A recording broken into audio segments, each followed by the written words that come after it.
You're listening to the Meet the Farmers podcast with me, your host, Ben Eagle. Please remember to subscribe to the show wherever you are listening.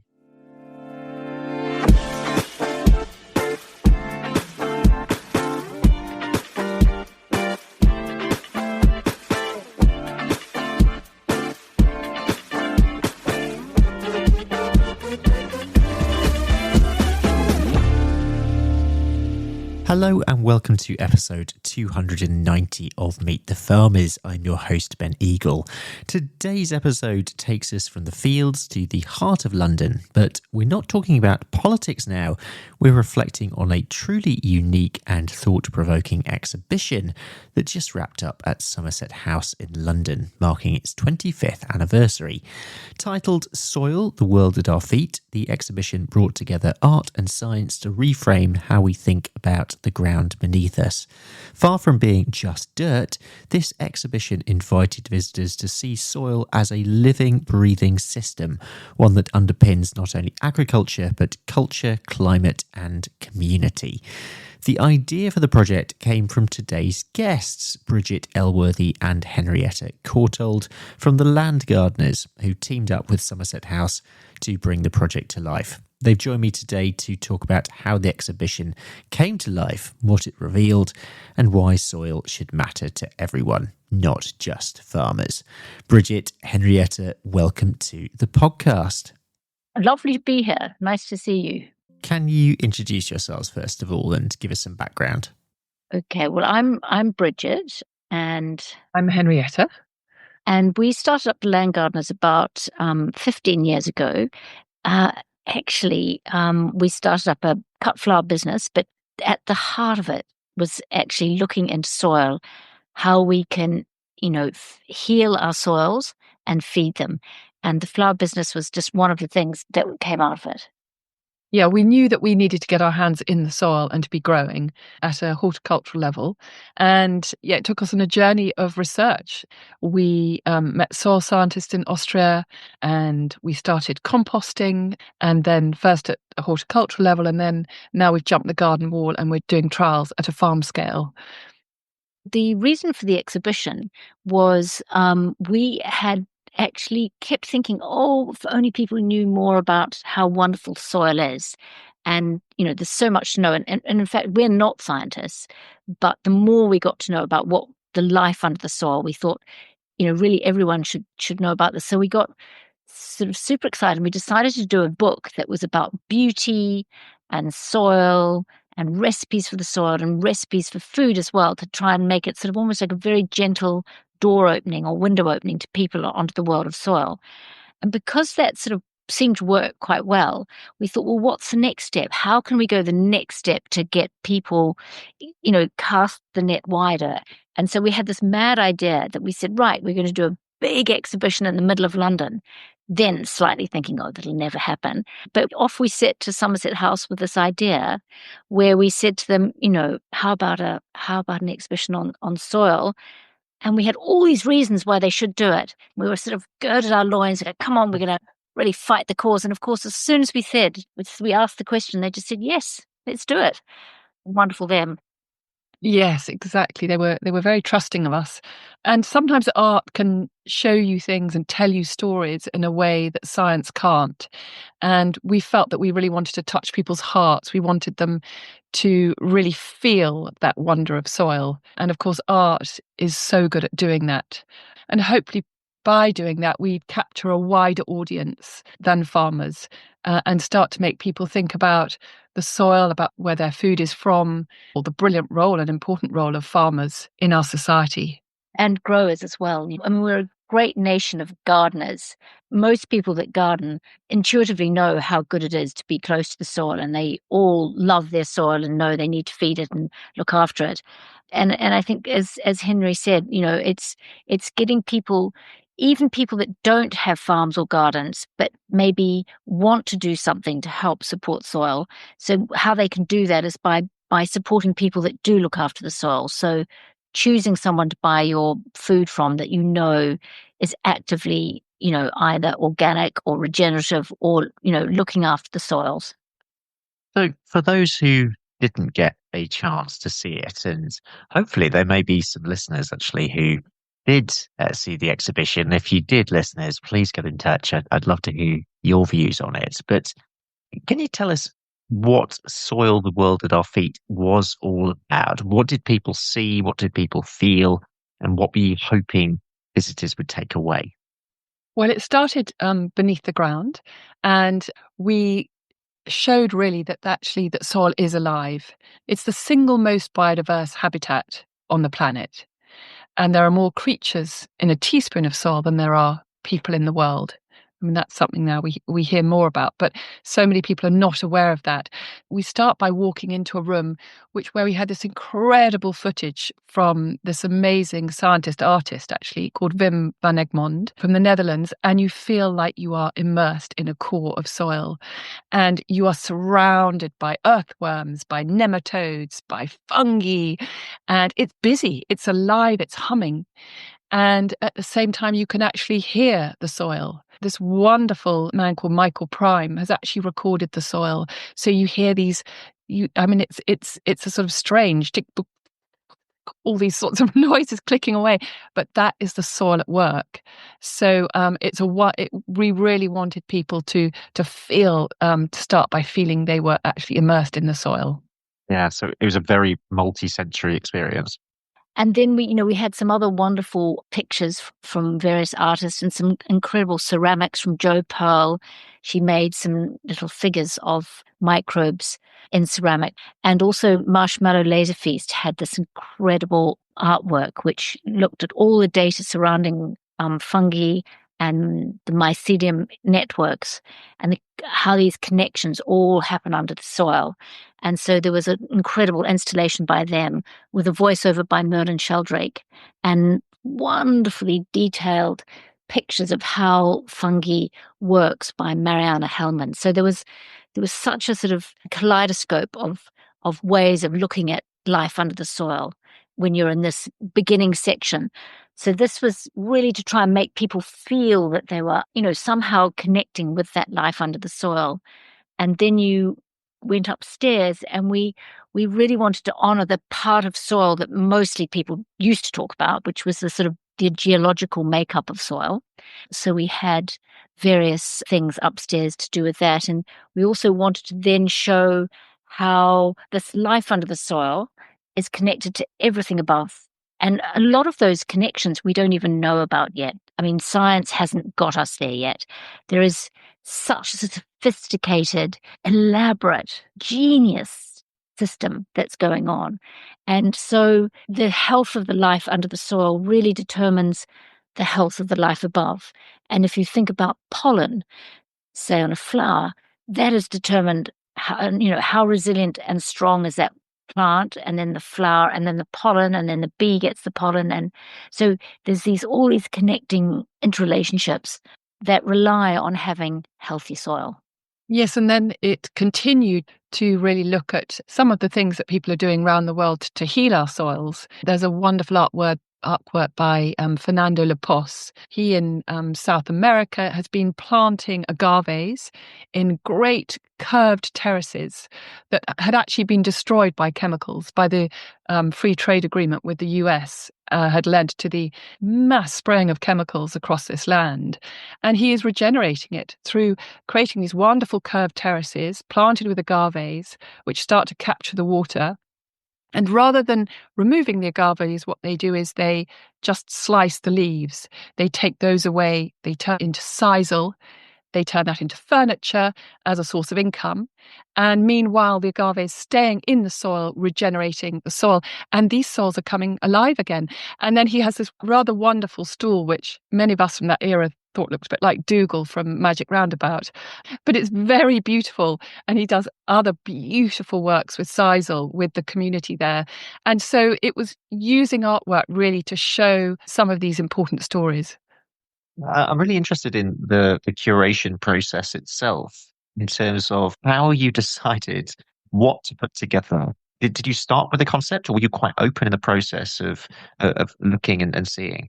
Well, I mean, of course, Henrietta and I were not, had no clue what being an art curator was like. So thank goodness Somerset House very wisely found us a wonderful art curator called May Rosenthal Sloan, and also the senior art curator at Somerset House, Claire Casserole, was definitely instrumental in shepherding us. But to begin with, actually, they were very, I suppose, to see how far the net could be thrown, because of course, if everything's connected to soil, it's not just physical growing. There's also cultural connections to soil. It comes from many different angles. So we had so many works of art that we found and that we got very attached to.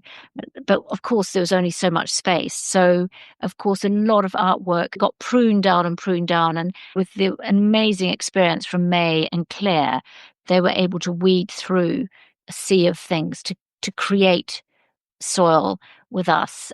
So it was definitely a team effort. Yes, and I think the exhibition was stronger for it, actually, because we all came with our experience and our views of what we wanted to convey. And as a result, I think it actually became a stronger exhibition. How did it go down with the public? Have you had specific feedback from anyone? Oh, we cannot believe it. We were feeling so nervous because we thought, golly, it was so kind of Somerset House to open its doors and galleries. And, and it was we didn't realize it was going to be such a big event. Before the show opened, there were incredible lighting people. The people that designed the show were called Space Broth, Jack and Borry, they're world-class designers, and they all came in, and the galleries were filled with hundreds of people putting it together. And we suddenly realized such a big deal it was. And then we thought, God, hopefully people turn up. And we thought maybe for 2 weeks there'd be a few sort of soil nuts like us that would turn up.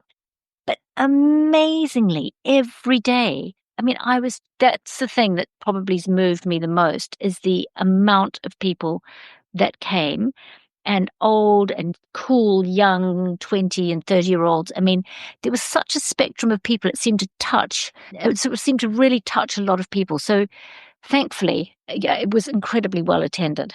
I was there when they closed the doors last night on it, the final entries going in. And a man came up to me and said, that was amazing, not knowing my role in it.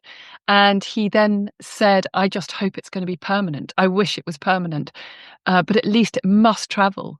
So actually that is now our aim, is really to try to travel with it, both abroad and in smaller pockets around England as well. And possibly we're putting together a package for schools, whereby they can have in their science curriculum on soil, they can also look at art and science, and some of the films from the exhibition will be able to go out to them. Are there any particular responses to the exhibition that really stay with you, either from visitors or collaborators or anything that's, obviously you've lived this for so long, but was there anything in particular that made you sort of reframe things in your mind or think in particular about a particular aspect? I think from that wider aspect of soil. So, wars are fought over soil. People are culturally attached to the piece of land that they're on. That side of things, there's an amazing film in there on Palestine. And that was incredibly moving, I think. And I think a lot of people found that very powerful. It's very beautiful, but at the same time has a very powerful, moving message. And I think that's really the brilliance of art, because it can convey something very, very powerfully, but in a very beautiful way, even though it's quite a harsh message. Yes, and I think the other thing was we finished the show with a world map of hope, where we'd started to gather stories from around the world of people who were healing the soil.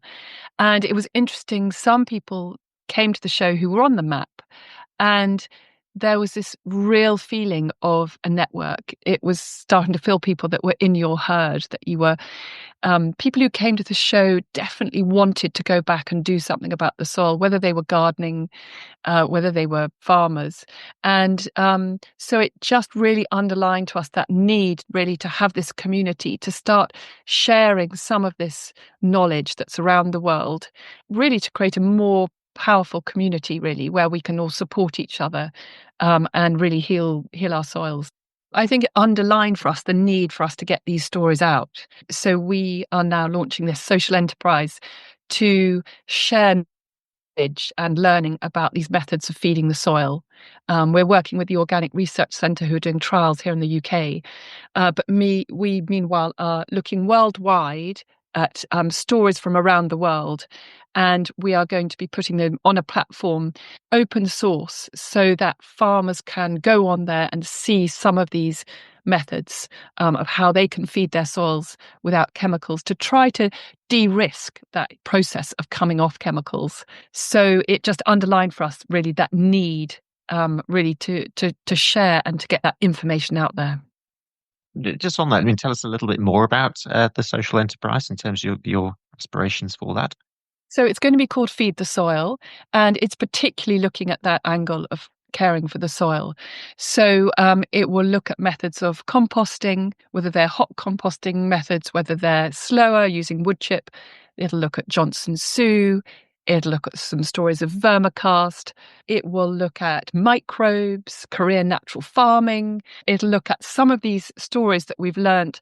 We had a wonderful farmer called Owen Galtz from Canada. He actually came over to see himself in the exhibition, and he is using a lot of wood vinegar and biochar and finding that particularly good for inoculating seed. So it will have stories from that to someone in India where they are making, again, plant brews, vermicast to feed their soils and the plants as foliar sprays. A wonderful farmer in Australia, Rhonda and Bill Daly, they are doing composting on a big scale, which they're sending out humified compost, and then they are particularly making prescriptions that are very focused and tied into the particular soil that they're treating. So yeah, this is the beginning of it, and it felt really like when we were in that exhibition that we really needed to do it. We really needed to start connecting people. And the other thing that we've been doing personally on the side as well is first of all, when we were growing cut flowers, we made we did this hot composting, which is a Lubka method, and we called it climate compost, and we found that we managed to really change the whole nutrition profile of the soil. And also we managed to sequester a lot of carbon. And at that point, we went from 5, which was pretty good, 5% carbon, up to between 12 and 15%, really during a 4-year process. And at that point, some scientists came to us and said, how on earth did you manage to do that? That's supposed to take 100 years. What are you girls doing? And we really thought at that point, okay, we really need to take this whatever we're doing to a farm scale. So we are now brewing compost and brewing these farm tonics from all that we've learned from around the world. It's not really there's not one silver bullet. All of these different methods actually add a great richness. Of course, nature is full of diversity. And actually, if you're going to feed your soils, having this great diversity of inputs is wonderful. And especially if you can make them yourself and you don't have to buy them. There is no silver bullet. And of course, it depends on different farmers' situations, the ingredients they have. For some people, bokashi will be the answer. For others, vermicast. For others, these microbial tonics. So it will be very dependent on a farmer's situation. But the more we can share that learning from farmers and what they are discovering themselves, I think the more powerful that could be. And I think a lot of it is about open sourcing everything so that farmers can make a choice. They can say, oh, I could do that. Oh, yeah, I've got those sort of inputs and I've got that capacity, or I can afford a turner, or maybe I can't afford a turner, but maybe actually I've got a farm group and we could share the turner. And actually in the farm group, we've got somebody who has, housed animals, and somebody else who has straw, someone else who has hay. And by sharing, these inputs, we can actually create a wonderful input for our farm. And the thing is some of these methods are so potent that you only need a little bit so that you can actually scale it up in an extract. Because that's always been the big issue with composting, is that how do you do that at scale at a farm scale? And that's really where Henry and I have been really focusing, thinking, how can this be scaled up? You must have spoken to a lot of different people through the course of the exhibition and through the process. I'm interested in how, when you were talking about farming and farmers, how those perceptions came out. Did you sort of hear a range of views? How are those discussions had? I think that's one reason why we'd like the exhibition to travel, because, of course, not many farmers were able to get up to London. So it would be great for it to travel. And then what we could do is add on to that a bigger workshop really about soil. So it's a good way in leading it in. I think those farmers that did come were actually pleased that now people are starting to discuss it and starting to bring this subject of food and how we grow it much more into the public arena, and so that we're much more aware of it and the value of food and the value of what they're doing. During the process, Henrietta and I were always, our sort of vision was that we were almost doing this for farmers. Then there was a lot of other angles that were brought in. And as Henrietta said earlier, I think it made it richer for that. We would have loved to have done an exhibition just purely for farmers.